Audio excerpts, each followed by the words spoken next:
All right, everybody, welcome inside a live Reax following round one of the PDGA Champions Cup. It is coming up on 10:40 p.m. Eastern Time. This is a true West Coast special. This tournament goes so late. I mean, it's not even that much after the round right now. Charlie and Josh with you. Josh, first of all, are you alive? Are you okay? How are you? I'm well, thank you. I am alive. It was a long weekend. So I moved this weekend. I painted my old house. Got our renters in there, and then I got sick on like Monday night, and I was up literally did not sleep. Yeah, Orange Aaron's right. Kids are a petri dish of diseases.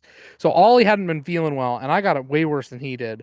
And I just sick to my stomach all night. So I go after having just an exhausting weekend anyway, 0 sleep.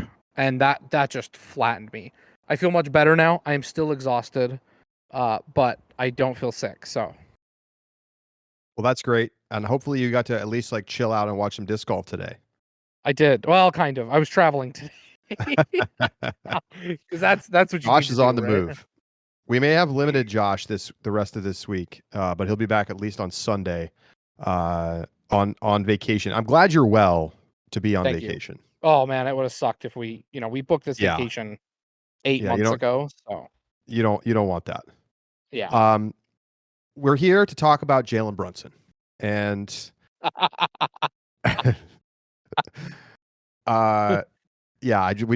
we delayed the Reax a little bit for the end of the Knicks Pistons game, and man, oh man, was that a stressful game to watch. But what a dub! Knicks close it out. Let's talk about some disc golf. Actually, before we even get to that, I would like to note that this episode will be made available free of charge in our normal podcast feed and on YouTube, courtesy of Pound Disc Golf, who, of course, are longtime sponsors of the pod. But I have more than just that for you. I have more than just that.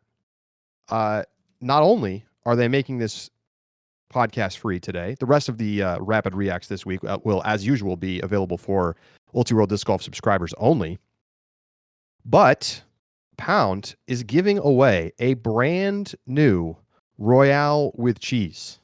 That means a brand new 2025 redesigned Octothorpe or Octahall with the whole gamut of accessories completely free. Every subscriber is automatically entered into the giveaway.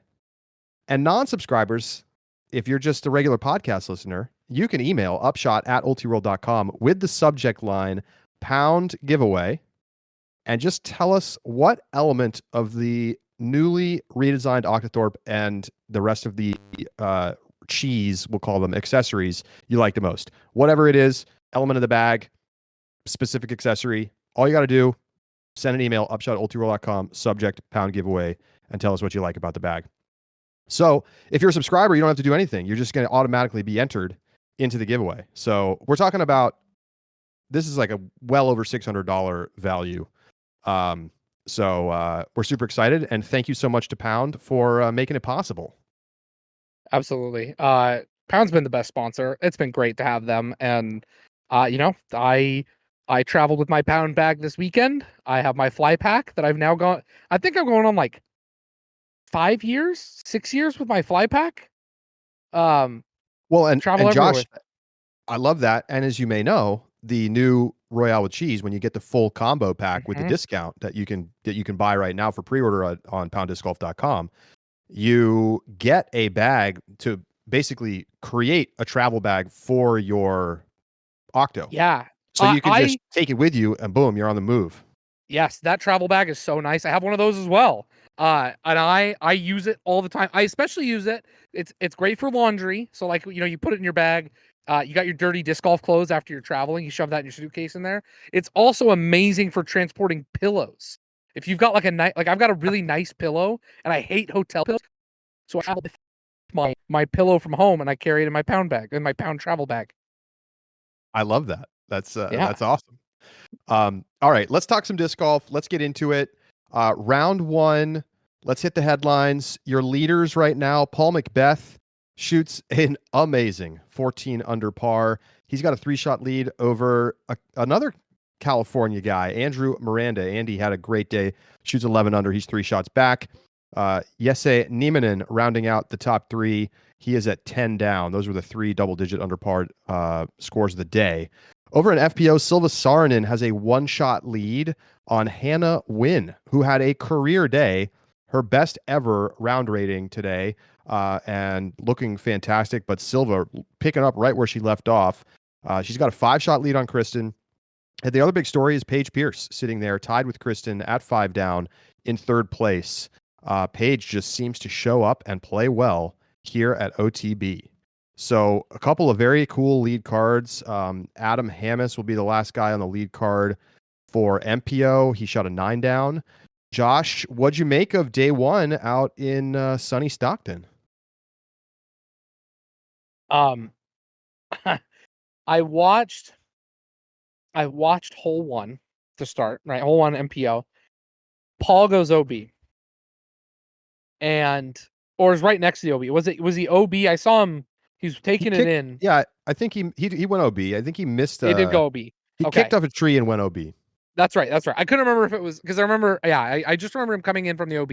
I tuned in right as he is going OB, and I said, "Oh, I am so glad that I chose to leave Paul off of my picks this week because I've been putting him on again and again and again, and like you know what, this week I'm glad I didn't." And I was just like, it was fine. It was a right call. And then Paul dumpstered on that choice. And I'm so upset because I've picked Paul. Like every tournament this season, I've picked Paul to be on the lead. It's been right. It's been the right thing to do. It has. And I stepped away from it and it was a horrible, horrible choice. Well, we got a lot of disc golf left, but let's just talk a little bit about this round from Paul. 14 under, 15 birdies, which means that after that bogey, he then birdied every single hole but 2 the rest of the way. And just seeing in the chat from Statmando Evan, it is unofficially at 1097 rated, his best ever major round rating. I was wondering where it was going to be. I figured it would be like top 3, top 5. I am shocked it's his best ever. But on the other hand, he was so locked in today. I'm telling you, I don't want to overreact, but if he keeps putting like this, he's going to win this tournament going away. If he keeps putting like this, what has been the problem this season, Josh? Yes. It's been the putting, especially from Circle 2. Today, he goes 7 for 7 C1X, 6 for 9 Circle 2. Get out of here. He was burying putt after putt after putt. He hit those back-to-back 60-footers on 14 and 15. Come on, dude. And then he right at the water on 18. Just fearless. They're talking about he's going to lay up. I'm like, guys, he's not going to lay up. He is not going to lay this up. He is completely locked in. There is no chance he lays up. Buries it. If Paul plays like this, people are already like coming saying, you know, this is the rapid overreacts. That's right, it is. If Paul plays like this, rounds 2 and 3, he wouldn't have to show up for round 4. It's going to be nothing but a victory lap. Now we're really getting into the overreact. There you go. There's your overreact. But here's the thing. Like, okay, I'm gonna pull up some stats just to like be tempered in reality here. Okay, to be fair, he obviously played super well, even aside from the putting. 94% Circle 2 in regulation. That was tied for first. But he had a more, I don't want to call it pedestrian, but 50% C1 in regulation was fine, but not incredible. The thing is, he's been playing this well tee to green pretty much all season. He's been up there. It's been the putting that's been the problem. And, you know, people have pointed to like final rounds being an issue to an extent, but largely because of the putting. So to me, seeing him get super locked in like this, it's an extremely good sign for his chances to win his first tournament in well over a year. And you know, his first major since Worlds, whatever it was, 22? Was Worlds 22? Worlds 23, wasn't it? Maybe it was 23. No, maybe it was 22. You're right. You're right. It was 2022. It was 2022. And then he won USDGC in 2021. Is that right? Yes. Okay. Over Kyle. Yeah, that's right. How could I forget 2-time Isaac? The disrespect there. But it was an awesome Awesome day for McBeth, and yeah, it was.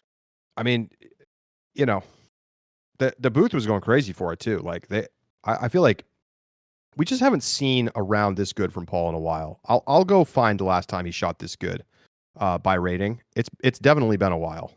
It has. And here's the big thing. You've talk about the putting. It's not just his 7 from 7. Oh, there it is. Oh, Sorry guys. man. Sorry guys. I told you. I warned you I was tired. Man, I will say, Ollie did great on his first flight ever. It was only an hour and a half, but he was great. He was so good. And then we had a 2-hour drive, and about the last half hour, he was ready to be done. So, anyway, good for him. Sorry. Though. Yeah. Hey, champ, real champ. How about this? This is actually like very fitting. Okay. His last round this good was a 1097 rated final round at PCS Open 2023, the last time he won a tournament. Let me ask you, Charlie. The big thing that we've talked about is that in the past couple of tournaments, when he's been in position to perform well, he has missed clutch putts. Now, obviously today, he didn't miss anything. He didn't miss the fairway. He literally didn't miss the fairway. On his drives, at least. It was 19 out of 19 fairway hits. So my questionable question, stat since he went OB, but right. I don't know if I don't know which one should have been I get your from point. there, but anyway. Yeah, I get your point. Obviously he was super good today. I think that second shot would have been one towards regulation.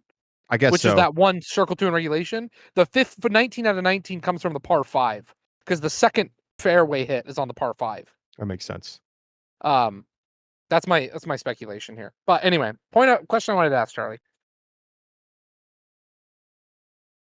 I guess you're basing on today, but based on this year, today included, if Paul comes down the stretch and is tied, do you think we see Paul of old, or do you think we see the Paul that we've been seeing this year? I think we see Major Paul. Okay. He's back. McBeast is back. I think to see him look this locked with the putting is a very good sign. To be fair, he's been good from circle 2 statistically this season, and it does seem like he's missed more in the clutch spots, but the guy's he's been good, right? Like he's been here. It feels different because of how amazing of a round he shot today and the fact that it's at a major and all the build up to this moment. And of course, he's got the opportunity to tie Ken Klama's record for most major wins. And he's been stuck on that number for a while now. Coming up on 3 years. And we all thought it was just inevitable. It was inevitable. Yeah, it was like, okay, well, I mean, obviously he's going to do it, but at some point you're no longer sure that it's going to happen. Yeah. But I think this almost definitionally would give him the career Grand Slam, right? Quote unquote. I know we've only had a couple years of Champions Cup, but that's a thing too, right? For him to go into the record books having won all of the like modern majors. Yep. There's a lot on the line for McBeth this week, and we obviously have a lot of disc golf to go. So he's going to have to hold off some chasers. Here's what I'm going to say, because you're right. You're right, Charlie, that he does have to hold off some chasers. And I'm not even gonna like do the backhanded compliment thing and like defend myself. I'm just gonna straight say it. Andrew Miranda is next at 11 down. Jesse Niemanen next 10 down. I'm sorry, Adam Hammes, Andrew Marweed, James Proctor. If I'm being really honest, Charlie, it's not till I get down to Gannon Burr 6 strokes back that I say there's his chaser. Right? And 6 strokes on your what I think is the real competition. You're shading Hammes a little bit. I might be shading Hammes a little bit. I get your point. It's a long tournament, and the cream tends to rise to the top. So in a way, yes. I kind of agree. But I do think Hammes has the juice from what we've seen this season. Fine. Give Hammes even if you give Hammes the nod. right? Paul's got 5 strokes to play with. Now, 4-round tournament. That's one. The three rounds left. That's less than 2 strokes a round. Tyler says Paul could still lay an egg. Eric still says 4 rounds. Absolutely. I am not discrediting the fact that Paul is going to have to close this tournament and play well. The point I am making simply is Paul has given himself some of the best space he could have asked for at a major, and he is in the driver's seat fully. Absolutely. If you opened odds for this tournament for the rest of the way, Paul would be a clear favorite. He would probably be around plus 150, something like that, plus 125. And so, yeah, let's see what happens. Yeah. Shout out to Andrew Miranda. What a cool moment it'll be for him to be back on a lead card in California. He's from Atascadero. This is literally his first DGPT or major round of the season. And it's not like he's like been killing it. I mean, he's doing his thing. He's playing, he's cashing. But he was 15th at the Wintertime Open. He's coming off of 7th place finishes at the Enduro Bowl, a C tier, and the Kachuma Classic. Right. Like, I mean, no hate. I'm just being honest. Like, it's not like Dickerson sweeping Tennessee. He's a really skilled player, and he's 1022 rated. Yeah, and clearly he showed you that he had a great game plan for how to go out and attack this course. He led the field in Circle 1 of regulation. He didn't miss a putt inside the circle. He didn't go OB. If he can do this 3 more times, he's going to put himself in a position to potentially win. Yeah, that is true. Super young. He is young. Yeah, he definitely is. I think minus Paul, this tournament looks, it's got a lot of guys. You got Gannon and Isaac, 8 and 7. Hamas with the 9 down. Andrew Marweed, nice round today. He's been having a nice season. He really has. No bogeys, and that's really what that's the big thing. Him and James Proctor both just bogey free, right? Nice and playing their game.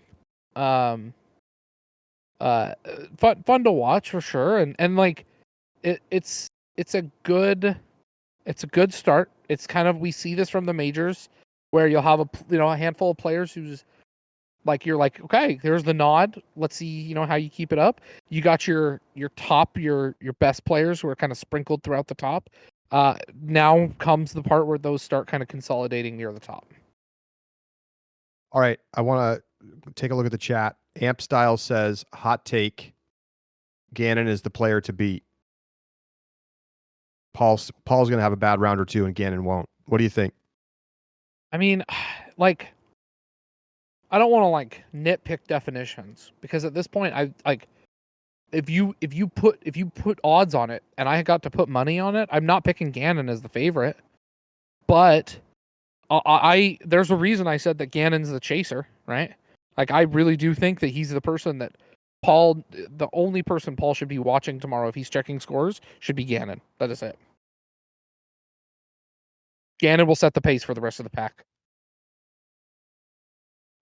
Let's see. James Proctor back after the injury. Yeah. He looks like he's right back in it. He's doing his thing. He's not missing putts inside the circle. Super solid 8 down today. I mean, I think anybody who shot like 6 or better is probably feeling pretty good about their round. I thought you were about to fork 6. No, 6 down was the fork line. The fork line. Where is the fork line? Really quick. It's got to be a quick analysis in round 1. It's pretty far down there. It's probably like around 1 under. Top 50 are still in it. I know you'd have to go and you could nitpick and find particular names and be like, well, none of those guys have a chance. I'll give you the line. I think it's 3 down. I think 3 down is in it. If you're 2 down or below, you're out. I can live with that. You're saying Calvin Heimberg has a chance? I thought about forking Calvin. I really did. I threw a fork in the chat earlier when he like missed the putt into OB. I was like, dude, what are you doing, man? I spent a whole segment on the show. I don't know if you listened to the show, Josh. I spent a whole segment on the show talking about Calvin and talking about this is his shot. This is the best chance he has to win a major, and he's barely alive at this point after one round. I'm sorry that I wasn't there to check your just wholly unfounded enthusiasm. I laid out the stats. The majors have not looked well on him. Well, I also appreciate Ricky Wysocki ensuring that our bet continues to live on after this tournament. Yeah, where's Rick at? He's at 4. 4 down. He played kind of bad, huh? It's not enough birdies. And 3 bogeys. He played poorly in President's Cup too. Yeah. Like this might not be his course. Hey, I will say, I'm hearing already some buzz that they're going to make a big changes to this President's Cup for next year.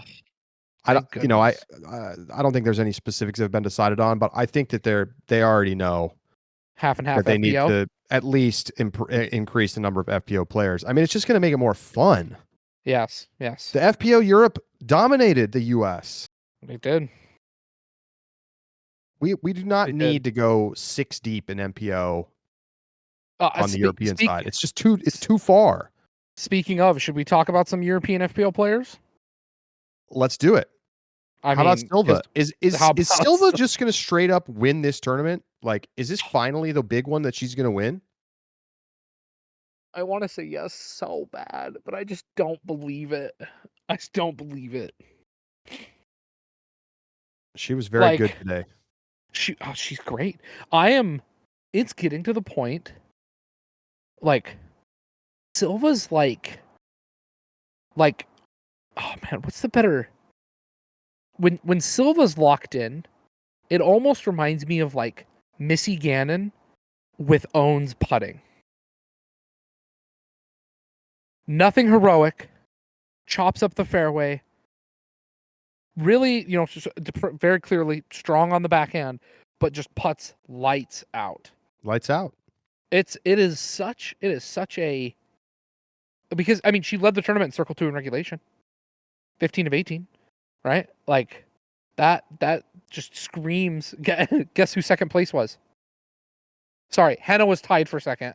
Guess who was third place, I guess. In Circle 2? Circle 2 in regulation. Kristen. Missy Gannon. Right? But then the difference is that Silva backs it up with 90% from C1X, 9 out of 10, and 2 out of 6 from Circle 2 putting. She's 33%. Phenomenal. It's MPO putting numbers. It is. For my money, going back at least through the beginning of the last time she was playing, which was Music City, she has been the best player in FPO. Now, that's not a big sample, obviously. I'm talking about sure. 4 rounds. I'm talking about those 3 rounds and this one. Now, I know she did not win that tournament. Yeah. But there was like some weird stuff that had to happen for her not to win. And obviously, Kristen just like went hero mode. But if you played that final 6 holes of Music City over 10 times, I think Silva wins most of them. Probably. And she looked very much like the best player out here today. And that's saying something because Hannah Wynn was awesome. Yeah. I think, man, I just am so, I don't want Silva to melt. I don't know if I can handle that, Charlie. Another one of those like the tears and the emotions after she fell apart. I don't think I can handle another one of those, Charlie. Holy smokes! Please don't make. Listen, I just watched that entire Knicks basketball game. Okay, so I understand what it's like to go through these things. Just Mike Will Do is calling me out for saying it was weird stuff with Kristen making a huge C2 putt on 17 and basing 18 in the wind for the best shot on that hole in the whole tournament. Absolutely. The only reason those shots even mattered is because Silva got into like a weird spot, fluffed that stupid forehand, then, misses putts late. Weird stuff had to happen for those to even become relevant. I'm not saying that Kristen wasn't super clutch. It was an incredible finish. She was amazing, but Silva had to really lay down the red carpet for her to come back into that thing. And it's not like Silva just suddenly started shanking. It was like strange mistakes, not like complete disaster fest. I don't know. We don't have to relitigate this. I stand by my take. I think Silva's been like the best player of the last month in FPL. I don't disagree. I will say, I really hope that the final round, if Silva's still in it, isn't just like every third hole a montage of the Silva melt. There will be. And Charlie, it will be earned. She has earned the right by being in these spots and failing so brutally to get the recaps. Oh man. No, I don't want this amp style. Don't want to. What a crazy start to this tournament. Paige Pierce tied for third, 999 rated round. Are you serious right now? Where has this page been? She's got to clean up those bogeys. If she can clean up the bogeys, she can win this tournament. I mean, it's hard to say that about Paige, you know? Oh, I mean, I hear you.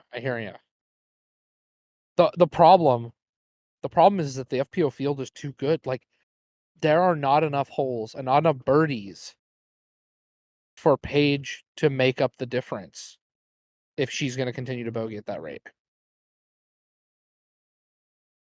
I hear you. I don't think I personally believe that Paige is going to win the tournament, but I think the fact that she's sitting here at 5 down is kind of remarkable on its own. This is her best round.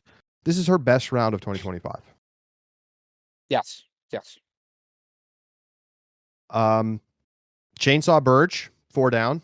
Should have just picked her. I thought about it. 5x and a double point major. Like, yeah. I don't know why. I like talked myself into the idea that she was going to have it was like a letdown spot after the big showing at Kansas City. And like, I'm not sure that I really think that I agree with my former self. Some big names down the board though, Josh, just like in MPO. Owen Scoggins is at even par. Holland Handley is at even par. What is up with that? I don't know. That's Ella Hansen +1. Is she defending on this course? Did she win last year? Yes. I think says she yes. won last year. I couldn't remember if it was last year. Won this one, but it wasn't last year. Yeah, well, Paige won a couple years Portland. Ago. Ella won this last year massively by 7 shots. Yeah. But the problem is her putting is broken. Her putting is completely broken. She's lost out. She's lost out there right now. Yeah, I'm gonna have to clean that up. I mean, it's beyond clean it up. Seriously, she missed 4 C1 putts in the first 4 holes. Yeah, right. 60 and 0. I mean, these are bordering on Henna-esque. And like at some point you had nothing to lose, right? And so you can just kind of like be like, well, whatever. I'm just gonna putt. There's no pressure. Right. Maybe the pressure of trying to repeat and knowing it's a major was weighing on her, but now you're so far back, like she could still easily climb back up to the top 10 or even top 5. I think it's going to be a long road back to a win, huh? Oh, it's not impossible. No, especially because of how far out. Like the it's not packed at the top, right? It's Silva 10, Hannah 9, and then 5, right? Lots at 5. It's not Holland, or it's not Silva and Kristen and Missy at 10. Right. It's just Silva at 10. And Holland at 8 and etc. Yeah. Where's the fork line? See, this one is this one is more interesting. Man, I just can't handle this. This one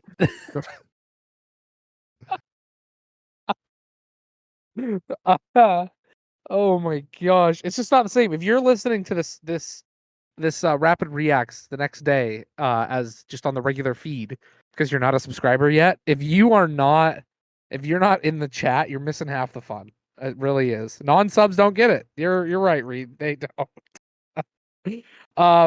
Fork line. Gosh, this one is so much more interesting because Ellen Holland at even and +1. People are saying 2 under and 3 under.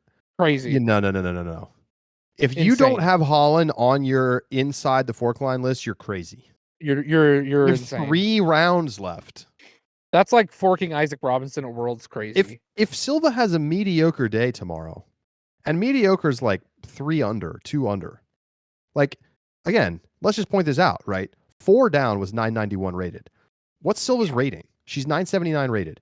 So if she shoots a little bit above her rating, that's like a 4 under. It is so easy to imagine us having the leaders be at like 14 or 15 tomorrow, and Holland having shot a 9 under and 10 under, being, 5 shots back. Sorry. It's just, there's no chance that Holland is forked, which means therefore at worst you're talking about 1 over, but Ella's at 1 over. So I say +2. I think you say +1 or better. +1. I think you got to be +1 or +1. better. Yeah. Yeah. I think I give if Ella. you're +2, you're out. I agree. I don't really know that I believe that Ella can get back with the way she's playing right now, but you never know. You never know. She won by 7 shots in 3 rounds last year. Right. It could be really interesting tomorrow. Like, there are 2 different pods that we have tomorrow. One is Silva continues to play lights out and looks like the best player in the division. 2 is Silva crumbles under pressure again. I don't think that happens until the final round, if it happens at all. Personally, I hope it doesn't. Yeah. I think we're going to see the strong players have strong rounds tomorrow, and I think it's going to. And Silva maybe is probably not going to shoot as well as she did today, and things are going to tighten up a little bit. I think it's going to be a lot of fun. I think we're going to go into the weekend with a bunch of people left in the conversation.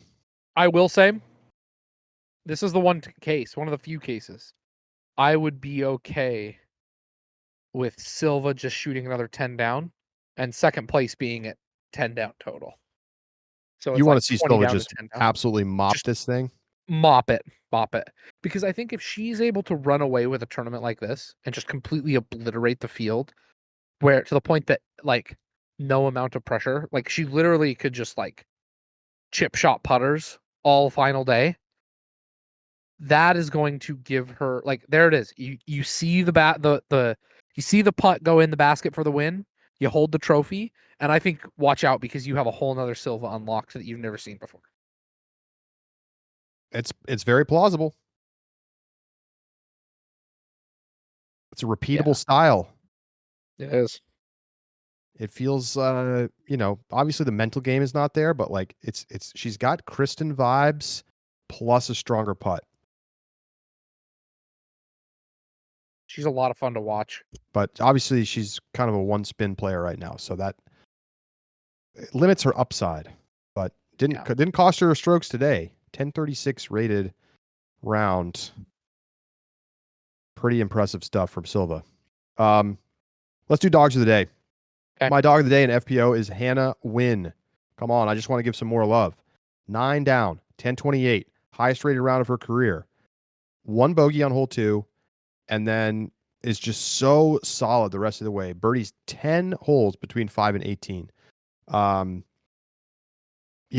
Just, I don't know, like super repeatable. I mean, down the back 9, it was just like in C1, birdie. In C1, birdie. Parked, birdie.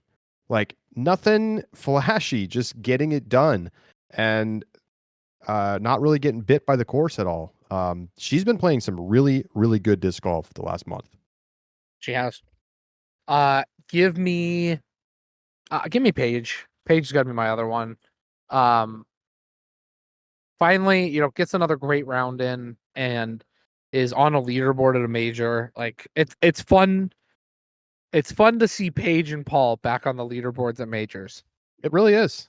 It's fun. It's enjoyable. It feels like a flashback, and so I love that. Yeah, Mac says you can choose leaders since they haven't won. I say no. I say dog of the day, you are not allowed to pick whoever's sitting in first.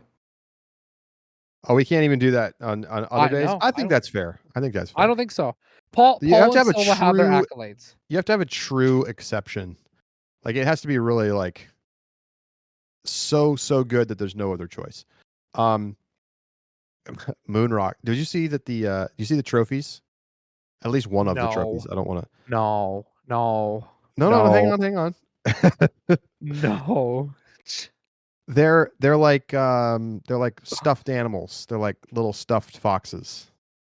Like taxidermy foxes, or No, like a little like a plushie that you give to Ollie. Is that so? Ollie it has like a loves little plushies. necky that has like Champions Cup on it. That's not the only trophy though. I don't know. Oh no! Honestly, some people are being real haters. I'm not a hater. I think if they get like an actual like cup or because there's a cup, right? Isn't there a cup? Yeah, with the chains. With the chains. Yeah. You get to hold up the trophy with the chains, and then like your keepsake is this little stuffed animal. I'm not a hater. I've seen people hating. I completely get it. I get why you would hate, but I kind of like it. But I bring that all up to say that Moonrock said Kristen will give Silva the stuffed fox as consolation. That's too harsh, man. She didn't deserve that. Oh my gosh. Okay. MPO dogs. James Proctor. James Proctor comes off of like a pretty decent injury and comes back out here like West Coast wonder, right? Remember back before James Proctor was touring full time? It was always like, oh, we're back at the West Coast. Shoot, do I need to put Proctor on my picks? Like every year, that's what the conversation was. It's just crap. It's true. Proctor, what do you do with him? He's in the West Coast. He's just lying in wait until May. Hiding in the fox den. Yeah, Proctor's my dog. Love having him back. Love having him showing up here at the major on the West Coast. So Proctor gets my dog of the day. Gosh, I'm a little torn. But I'm gonna give the shout out to the youngster, Andy Miranda, 11 down, second place, playing on the lead card tomorrow with McBeth. Bogey free today. And just absolutely rock solid. My debate was whether to give it to Nieminen, just because it's like a European popping off at this tournament, kind of setting the bar early in the day at like that 10 under, and we're kind of wondering like, is that going to hold up as the best score of the day? So he gets my honorable mention, but Miranda deserves the nod. At 10-18 rated, well, I guess. Cupcake, Jacob Curtis at 8th place is the next player who's rated lower than Jesse Niemann. And other than that, you got to go down to like outside the top 10 before you start finding players. I got a question for you and for the chat. Drew Gibson on his Instagram story posted a video of Cupcake putting with like a caption like this is not an edit. This is real. And typical Cupcake stuff. Super long putt, misses. Super long time to shoot putt the comebacker. Fair game to publicly shame on the Insta. It had the Jeopardy music too. The final Jeopardy music. Listen, Drew Gibson can throw stones from his couch all that he wants, but if he's not gonna he is just like the worst kind of social media troll where he's not good enough to compete anymore, goes and just like sits off, doesn't come and play, and literally just doesn't show up. And then so instead he just like throws stones at guys who are playing. Someone's saying he did play. Where is he? He's even. He's even. 64th. Yeah. I control F searched and it didn't pull for me. He's forked. So my bad. Just to be clear, he's forked. Oh, cool. So he's even. Cupcake is 7 control down. F searched. There's a glitch. For whatever reason, it doesn't like if you try to search the first and the last name on PDJ Live, it won't show up. As soon as you hit the space, it falls away. Because I typed Drew and hit space so that like Andrew was ignored and it didn't work. Yeah, no, it doesn't work. Listen. It's like they're two separate text strings or something. I don't really understand. Well, then, okay. Let me rephrase that. Then, Drew, you just got clowned on because Cupcake beat you by 7 strokes. Give him a courtesy warning if you want, but dude kicked your butt today. So yeah, post it all you want, I guess. But I think you should probably focus on, I don't know, practice putting yourself. Oh my god. Gosh. Drew did say that he called him on time pretty early in the round, like fine, and that's his prerogative. But like, then you're gonna go out and like make the post after you get clowned on because you got dunked on by your card. You know what? Okay. Listen. Oh my god. I think Curtis deserves the scrutiny. He probably does. But all Drew, you know what he needs instead? He needs stroked.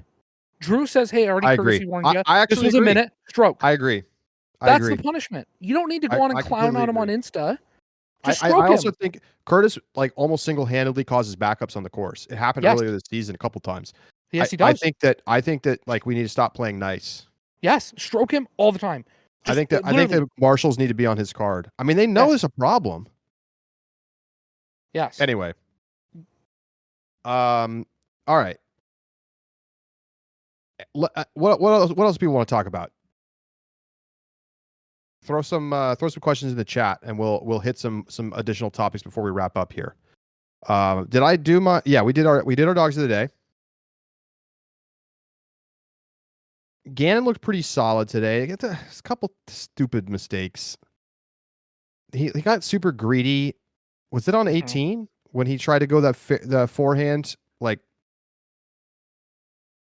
I think it was either 11 or 18. I think it was 18. He like he's like out of position. He tries to throw a forehand. It's like super greedy, like unnecessary mistake. Like, dude, you're not in a position to get the birdie from there. Just play for par. It's all good. Yeah. Cost yourself a stroke. Gannon, we hear the wind is going to pick up. That's going to change everything. This course plays a lot harder when it's windy. Okay. Someone said, "Have we talked about the course?" Let me tell you. Let me offer a perspective for everybody. I'm traveling, right? I've got family. I'm with my brother and sister-in-law in the car. So like I'm not listening. I don't have the audio on. So I'm just watching on the back seat on my phone, but I've got the audio turned off. This course is impossible to tell good shots on the par 4s and 5s without audio. Impossible. It was so difficult to tell how decent a shot was just based on the coverage. This is one of those things where I don't disagree. I think this tends to be a problem on courses that are very flat. And play on a lot of sort of like samey looking terrain. Mm-hmm. And this is not a new issue. I think that ultimately this falls on the production team to figure out a solution to showing whether a shot is good or not. I completely agree. Because the course, it looks really nice. It's pretty. Compared to a few years ago. I bet it's great to play. It looks really nice. I bet it's great to play. And you really could pack some spectators in here on Sunday if we get the crowds. But you have to, as the production team, find a way to make these courses more understandable in terms of the context of the shots. You have to. It's almost unwatchable. Like, it's so hard. It's so hard for me to tell. It's literally just like, oh, that's a hyzer. I have no idea where he wants to be, but that was a hyzer. Yeah, I think this is a common problem on these golf coursey layouts, especially on longer holes. And I think that I know it's not an easy problem to solve. If it was easy, they would have already solved it. Right. But right. I honestly, I like the course from like a challenge perspective, and I do think it's very pretty. But I also agree that like it can sometimes you're bouncing from hole to hole, and you're like, okay, we're watching somebody throw a shot, but I don't really know where they're trying to throw it to. I need pictures of holes with landing zones and distances, and like, like that's that kind of production. You know, if we want to get real serious with it, I need to I want to know oh, so you know they talk about like the birdie zone. I want to know if you are like what percentage of people birdie from this position. I know we're a ways out there. Right? Of course. But man, if you said, oh yeah, if you're past this tree, tee shot, you know, between 300 and 325 feet or whatever, like you name the distance buckets, And Yeah. then like, what is percentage of birdies from this position? And like a long run, we can have that. It'd be amazing. Long run, we can have that, and we will have to. Yeah. Yeah, have to. Because it definitely changes like how you talk about what a good shot is. Yep. Okay, let's hit some more questions. Somebody asked, is 14 down going to be the hot round of the tournament? Absolutely. It was a course record. And it's going to get windy. It was a crazy round. Yeah. You know, pros in the Instagram chat are like saying that it should have been 1100 rated. There's been a couple. I think that one, and someone mentioned, what was the other round? The Nick got robbed. Who got robbed of an 1100 rated round? Well, it was Gannon earlier this year, in my opinion. It was Gannon. Yeah. Yeah, Kansas City. That's right. Let's see. Amp Style said Jake Mon says, hold my beer.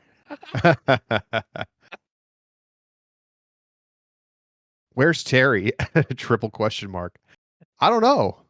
I feel like we haven't heard from Terry in a while. He's been like doing his A tier coverage, right? I think so. I don't know. Normally Terry's in the booth with the DOSes. So I don't know. We'll have Terry back. JVD says family weekend. Well, you know what? JVD would know. For him.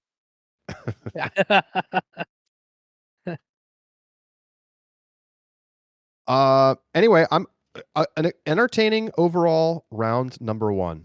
I'm excited. We got pictures of Nate Perkins in the chat with his wind meter reader. I love it. That's a great picture. Oh my gosh. Oh, that's phenomenal. Man. All right. We will be back with you every single night this week with Rapid Reacts. Josh, glad to hear you back, and stay well and have a great time on your trip. Thanks, guys. I appreciate it. Good night, everybody. We'll talk to you tomorrow right here on the Rapid Reacts.